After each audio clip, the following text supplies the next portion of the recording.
après 7 mois d'absence, je reviens en force pour faire une nouvelle vidéo. Désolée pour cette absence, j'ai plein de choses à faire. J'ai déménagé, comme vous voyez, c'est plus du tout le même fond. Ça ressemble à rien. Donc, du coup, j'ai pas pu faire de vidéo. Mais je compte bien revenir en pleine forme en été pour en faire de nouveau plein. Alors aujourd'hui, on revient avec un film d'horreur qui est extrêmement célèbre.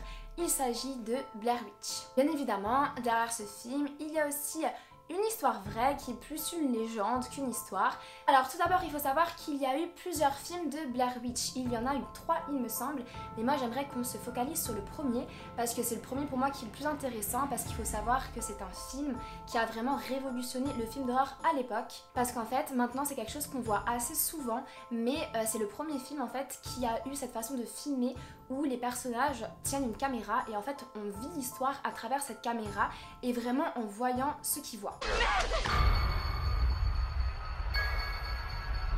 Du coup ça donne une dynamique au film assez intéressante. Bien sûr c'est très mouvementé, l'image est assez tremblante et c'est pas de très bonne qualité parce que c'est fait exprès en fait d'avoir une caméra voilà qui est vraiment, surtout à l'époque quand il est sorti, celui-là c'était en 1999, donc on n'avait pas non plus des caméras super performantes. En fait c'est ça, on se déplace vraiment avec le personnage, on voit ce qu'il voit, on ne voit pas ce qu'il ne voit pas, mais on n'a pas en fait le contrôle sur l'ensemble du film, on a vraiment le contrôle que le personnage a, donc on subit un peu ce qu'il subit. Et donc c'est des films qui sont aussi intéressants même au niveau du budget parce que c'est des films à petit budget du coup et aussi il n'y a pas d'effets spéciaux, c'est vraiment en fait l'horreur est là, c'est dans tout ce qu'on voit pas plutôt que dans tout ce qu'on voit.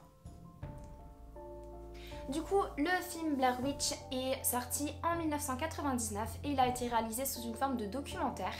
Et en fait, c'est tout là, la petite anecdote que je vais vous raconter à la fin de la vidéo pour que ne pas spoiler ou pour ceux qui ne veulent pas entendre maintenant, ou simplement pour que vous restiez jusqu'à la fin. Mais tout d'abord, on va se concentrer sur la légende qui a inspiré le film de Blair Witch. Alors, il faut savoir que Blair Witch, c'est la sorcière de Blair et que Blair est le nom d'un village qui se situe dans la forêt de Black Hills dans le Maryland aux États-Unis. Alors l'histoire commence il y a des centaines d'années, en 1769, quand une fille, une Irlandaise, vient s'y installer qui s'appelle Ellie Kedward. Alors Ellie quand elle vient, au début c'est assez calme et puis très vite elle va vraiment pas y passer un bon moment parce qu'elle se fait accuser par des enfants de sorcellerie. Donc les enfants qui l'accusent vont être interrogés et en fait ils vont dire que Ellie leur a demandé de venir chez elle et qu'en fait elle a essayé de boire leur sang. Du coup après ces accusations qui sont venues surtout de la part d'enfants, les villageois décident de la bannir du village, mais en plus de la bannir, ils se montrent très cruels et ils l'attachent sur une charrette qu'ils vont abandonner en plein milieu de la forêt. Il faut savoir que à cette période, c'était en plein hiver et donc du coup on n'avait pas beaucoup de chances de survie quand on se faisait abandonner en pleine forêt, attaché en plus. Donc voilà, ils voulaient vraiment, en plus de condamner Ellie, ils voulaient vraiment la tuer. Et quelques jours plus tard, il y a 3 garçons du village qui en fait veulent voir si Ellie est encore en vie, parce que comme dit, tout le monde voulait un peu sa mort. Ils décident d'aller dans la forêt avec leur chien. Et là, ils retrouvent l'endroit où il y a la charrette et ils voient que Ellie est toujours en vie. Donc c'est assez miraculeux parce que ça fait quand même 3 jours qu'elle est dans cette forêt. Et là, ils décident en fait de la taper avec des bâtons, de laisser leur chien la mordre. Et puis quand elle est complètement à l'agonie et pratiquement morte, ils décident de la pendre à un arbre. Donc voilà, fin très très triste et très cruelle pour Ellie. C'est quelques années plus tard, en 1786, qu'en fait il commence à se passer des choses bizarres. Il y a beaucoup de gens qui disparaissent, dont des enfants, et surtout les gens qui avaient accusé Ellie de sorcellerie quand il y avait eu le procès. Du coup, après toutes ces disparitions, les villageois ils décident de quitter le village parce qu'ils ont bien trop peur et ils décident de plus jamais parler ni d'Ellie ni de ce qui s'est passé dans ce village, dans la forêt. Mais quelques années plus tard, en 1809, il y a un livre qui sort et en fait ce livre est composé de tous les témoignages des villageois qui racontent ce qui s'est passé dans cette forêt et dans ce village. Donc en fait c'est vraiment un recueil de témoignages et on peut y voir que donc on raconte comment on a tué Ellie, ce qui s'est passé, et ils disent qu'ils avaient revu Ellie, qu'elle se baladait dans la forêt, voire dans le village, mais que c'était une sorte de fantôme et qu'en fait elle arrivait à parler aux animaux et aussi à commander les arbres.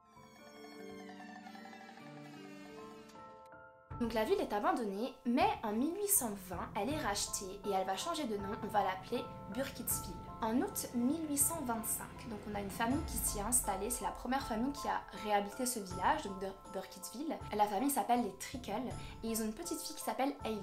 Et donc en été, donc on est en août, ils décident d'aller faire un pique-nique au bord de la rivière du village Et là, en fait, il y a la petite Aileen qui, à un moment, va se séparer de sa famille et qui va aller vraiment au bord de la rivière. Et on dit qu'il y a des branches qui se sont jetées sur elle pendant qu'elle était au bord de la rivière et qui l'ont noyée. Et donc de cette scène qui a l'air complètement surréaliste, il y a quand même 12 témoins qui disent que quelque chose attrapait la petite Aileen et qui la forçait en fait à maintenir sa tête sous l'eau. Malheureusement, on ne retrouve jamais le corps de la petite fille, mais 15 jours après cet accident, ce qui va se passer, c'est qu'en fait les villageois vont trouver qui flotte sur la rivière un petit assemblement de branches, comme si ça formait une petite poupée en fait. En 1886, il y a un deuxième fait qui se passe, cette fois avec la petite Robin Weaver. Alors Robin, en fait, elle va rentrer dans la forêt de Black Hills et elle va s'y perdre. Et du coup, il y a une première expédition qui va être envoyée dans le but de la retrouver parce que personne n'est très rassuré quand quelqu'un se perd dans cette forêt. Et en fait, ce qui va se passer, c'est que Robin va rencontrer une femme qui est très très pâle, qui ressemble plus à un fantôme qu'à un être vivant. Et elle va lui dire de venir avec elle, et donc la petite va avoir peur, donc va la suivre, et cette femme va l'emmener dans une vieille maison cachée dans la forêt, et elle va l'amener au sous-sol en lui disant de ne pas bouger, de se mettre face au mur et retourner du coup par rapport à elle, et qu'elle ne doit pas bouger ni partir avant qu'elle revienne. Donc la vieille femme quitte la maison et en fait Robin attend parce qu'elle a vraiment très peur, mais au bout d'un moment elle décide quand même de partir parce qu'elle voit que la vieille dame ne revient pas et qu'elle commence vraiment à angoisser d'être dans ce sous-sol. Du coup elle s'échappe par la fenêtre et elle revient dans le village où elle raconte son histoire. Donc Robin est revenue, mais la première expédition qui était à sa recherche ne revient jamais. Du coup ce que les villageois font, c'est qu'ils lancent une deuxième expédition pour retrouver la première. Et la deuxième expédition va fouiller la forêt et ils vont s'arrêter au niveau de la rivière de Coffin Rock. Et c'est cette même rivière, on a retrouvé la petite Aileen qui est morte noyée.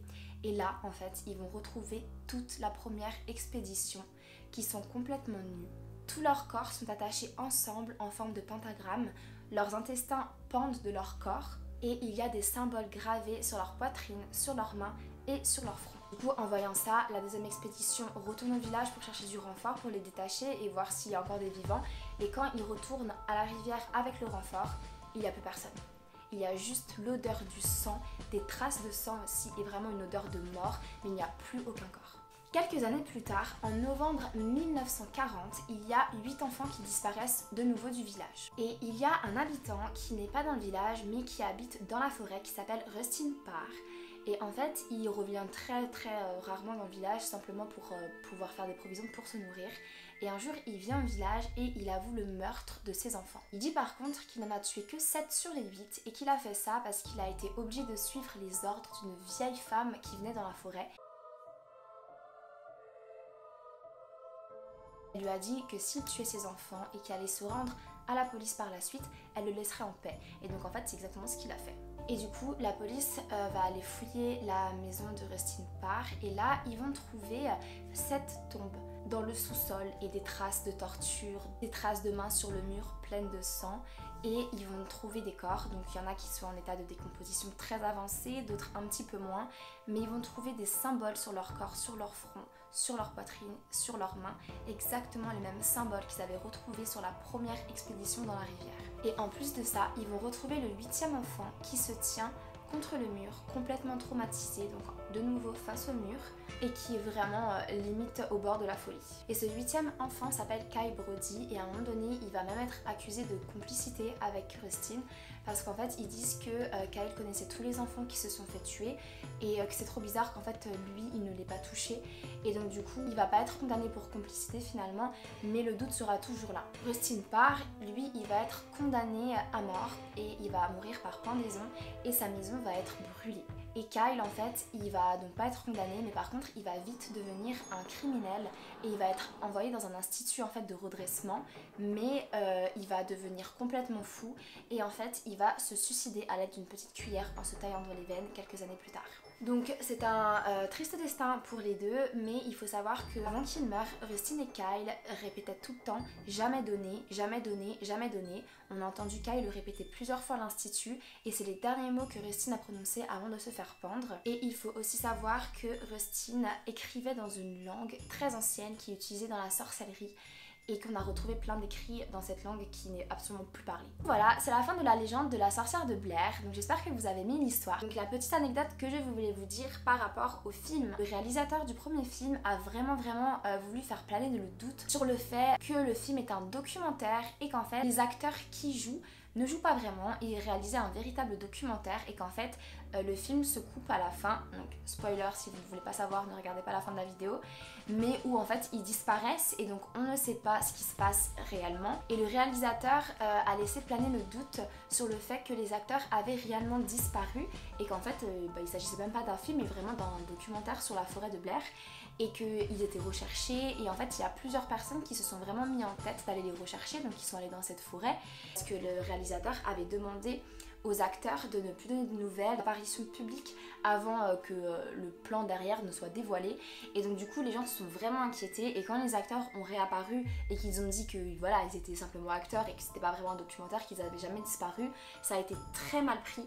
Et ils ont reçu beaucoup de menaces de mort parce que ça n'a pas du tout plu aux gens. Non, vous allez me dire c'est un petit peu bizarre que les gens voulaient absolument les retrouver. En fait, quand ils savent qu'ils sont pas morts, ils veulent les tuer. Ah voilà. Mais en tout cas, j'espère que vous avez apprécié cette vidéo et on se revoit très vite pour une nouvelle vidéo. Au revoir!